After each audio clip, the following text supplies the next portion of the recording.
Feminist philosophy is an approach in philosophy that looks into the role of gender in shaping our values, attitudes, beliefs, knowledge, and behaviors.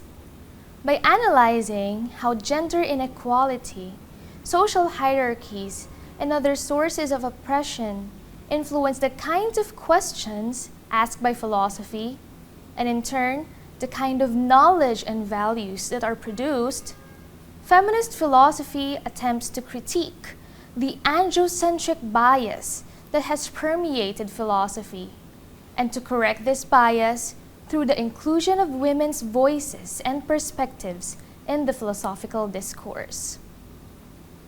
Of course, the androcentrism in philosophy is not an isolated case. It can be seen in all fields, in all institutions, at varying degrees and manifestations due to the broader, more fundamental problem of sexism and gender inequality. The lack of women representation in philosophy and the gender bias that dominated philosophical literature throughout centuries are challenges that feminist philosophy continues to address, as seen in the development of subfields such as feminist epistemology, feminist social and political philosophy, feminist philosophy of science, and feminist ethics, among others. For today's discussion, we will center on feminist ethics, the feminist analysis and criticism of the traditional ethical values, issues, and theories.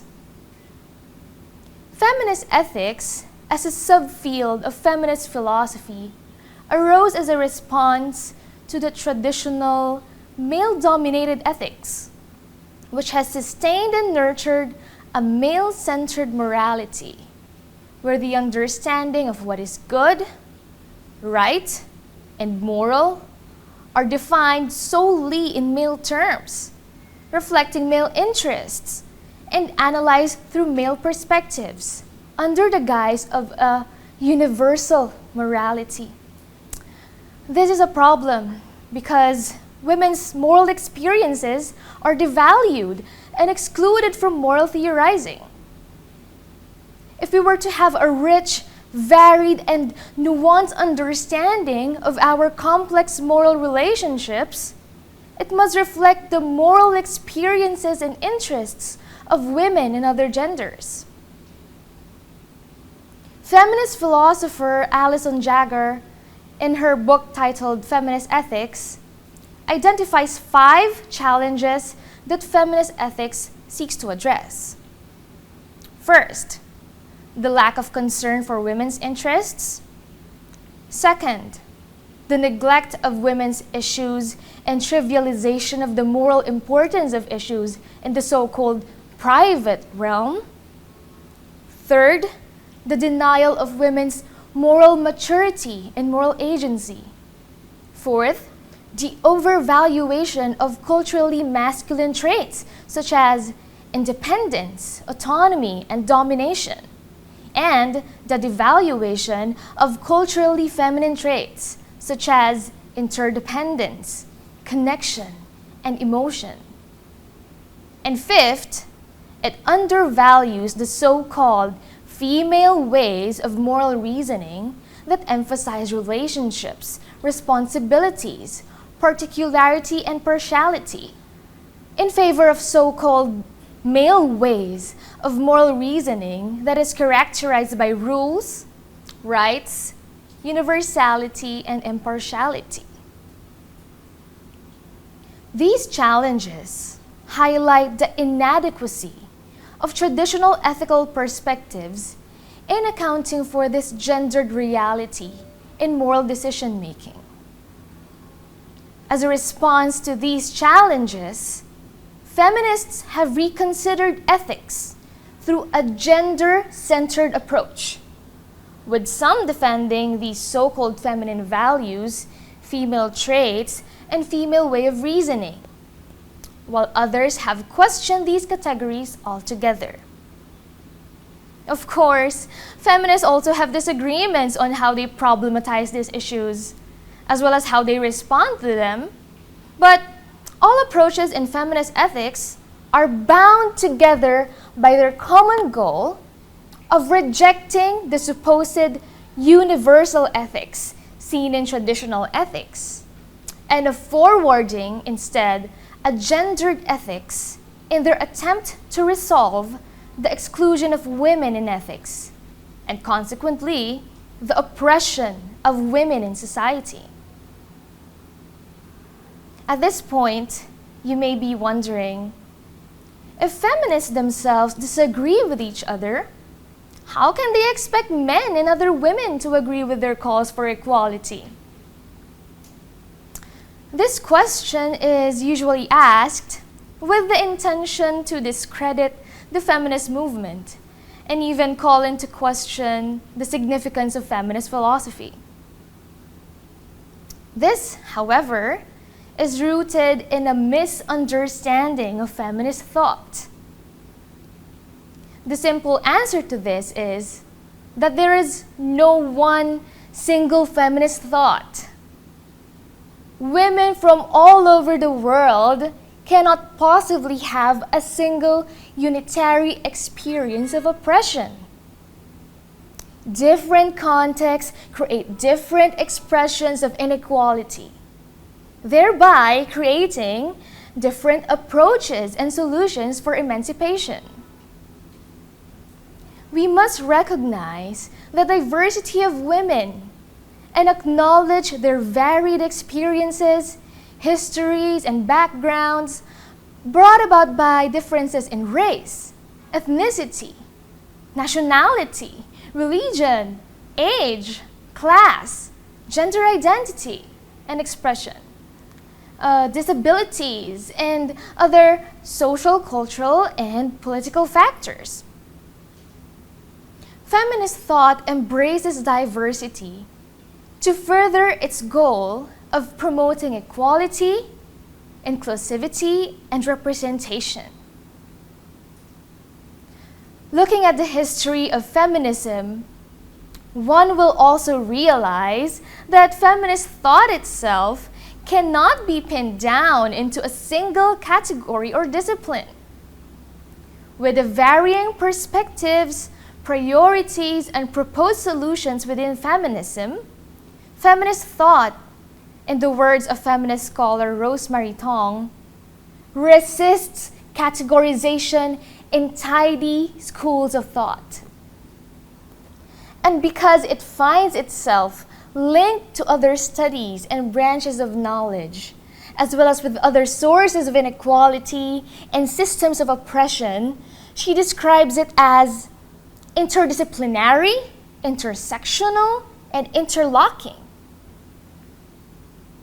Essentially, this means that there is not only one kind of feminism, but a plurality of feminisms having different strands, frameworks, and approaches.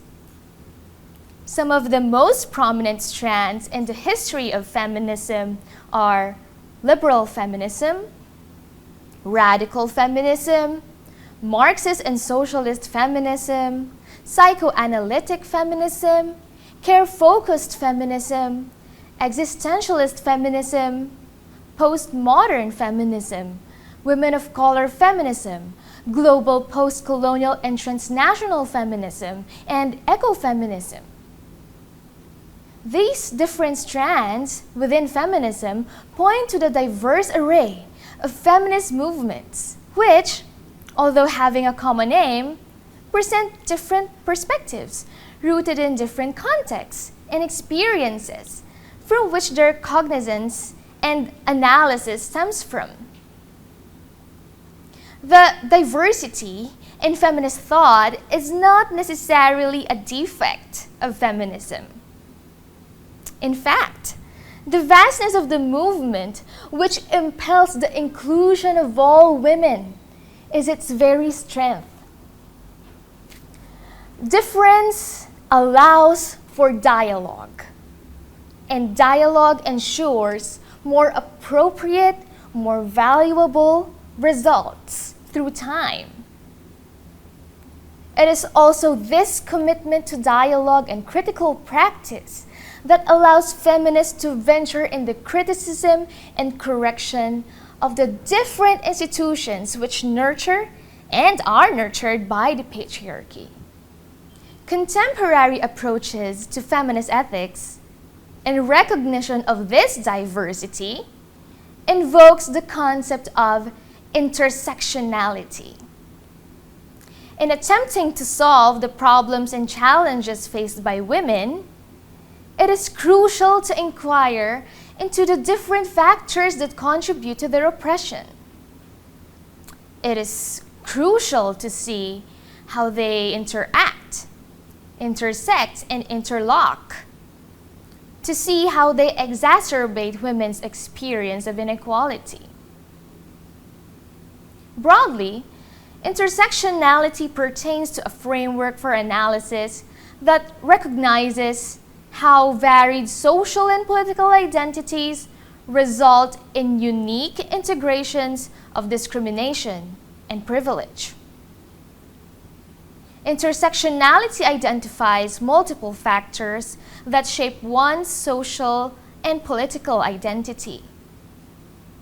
Some of these factors are sex, gender, race, ethnicity, nationality, class, religion, disability, and even physical appearance.